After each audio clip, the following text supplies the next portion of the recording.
we're here to take a look at the Coddington Boydster II 1/8 scale RC. The model's a very accurate representation. It's perfectly proportioned and beautifully finished, with an authentic looking interior depicting the correct dashboard and seats.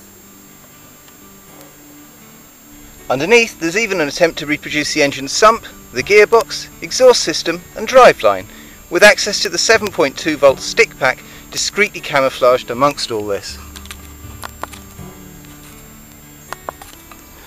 The suspension, which is fully independent and which faithfully replicates the arrangement used by Coddington rather than by Ford, is well thought out, and the suspension arms themselves are made from a tough grey plastic which offers a good compromise between stiffness and resilience.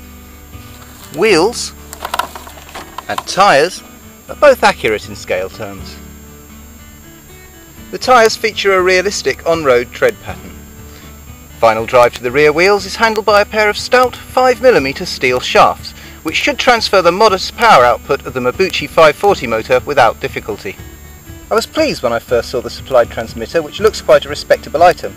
Less so when I saw that instead of taking 8 AA batteries, it uses a single 9V PP3. This suggests low power and limited range. As a static model then, the car looks to be a good proposition. Sadly, however, dynamically it does have various shortcomings, some of which do puzzle me. Inside, rather than a separate receiver and speed controller, we find a single circuit board which acts as both. It also incorporates a regulator, supplying a 1.5V feed to the disappointingly dim headlights. This is a low-cost product, and I understand why at this price point the electronics are modest in performance.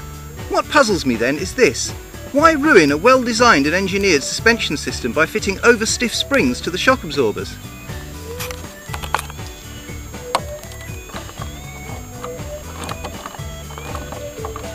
If the suspension can't deflect under load, it can't do its job after all. Why is it cheaper to make the tyres from a PVC which is as hard as ebony?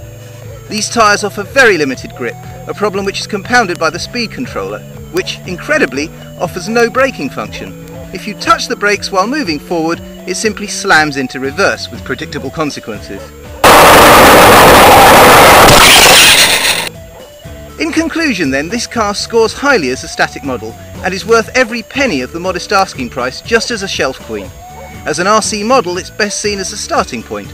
If equipped with usable electronics, softer, oil-damped shock absorbers and grippy tyres, it would be less frustrating, though I doubt the differential would be able to handle a hotter motor.